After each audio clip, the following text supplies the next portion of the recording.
jo. Tady už několik hodin fanatizovaně čekáme a pořád nevíme, co se bude dít. Ano, je vám zima. Chce se vám dole sloupit a každou sochu uvidíte.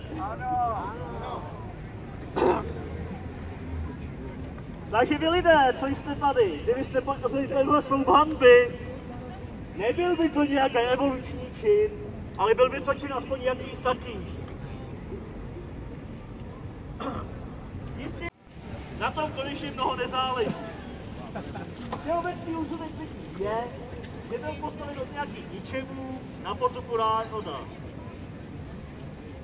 A nyní si pořád, jestli je to skutečně jaký pěkný, milý monarchista, mám tu něj vsuvku. Nikdo se nehlásí. Není, potřebovat nějaké mluvně.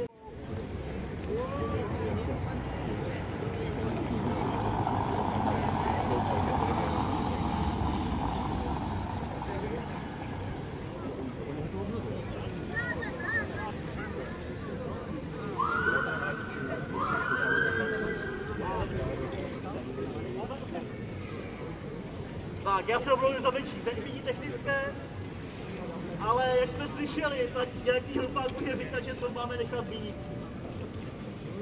Ale jaké pak dohady? Lano je uvázané a lid chce evoluci. Na starosti o živobytí. Dolů s ním! Dolů s ním! Pojďte se chytit lana! Tady to na mě přesně odpadlo. Za Kejlovou válku světovou! Dolů s ním! Pane! Za chytlosti se zjedete! Čekejte. Ale peníze to tam nemusíte. Máte se kolik soudínu! Dolů s ním!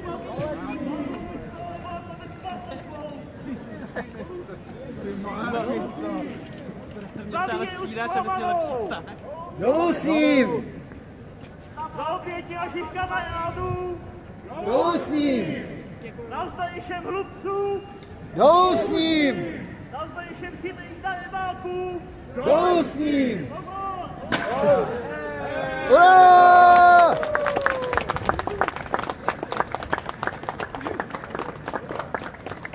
Dnes jsme to zvolili pouhýkáme, ale zítra budou padat další modly. Modly živé a bude to modla za modlou. Steno! Steno! Máma pod kořenem.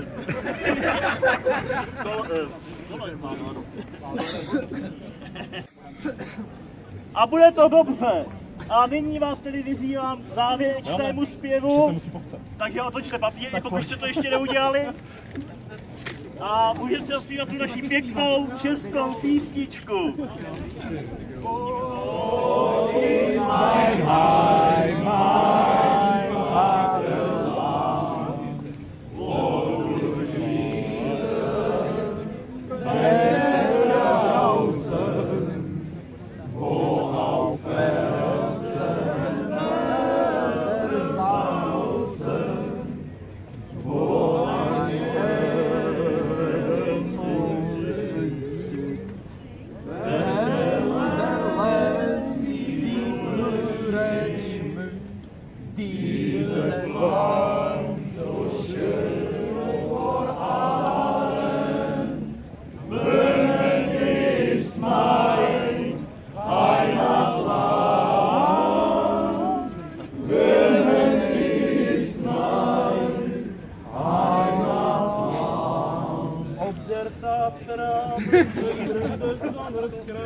My ještě nemáme.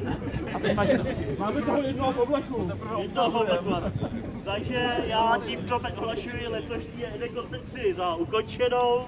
Děkuji vám za vaši účast. Doufám, že příště budete tahat pečku víc, aby to nemuseli jenom pouštět. A Miloška tu toho hout bohužel bude muset nechat. Ano, najdou pomočení. Se stalo. Boukání do sloupů nebylo slyšet. Takže nyní vám doporučuji buď jít na přednášku, když musíte. On učí. A nebo to, co udělal tehdy peštský lid a jít do hospody. Tak, Milošku, stávej. Občané občanky v Hany bylo docela prázdno, ale můžeme taky Betlémský tam bude určitě. Pojďte, babička. A je znovu!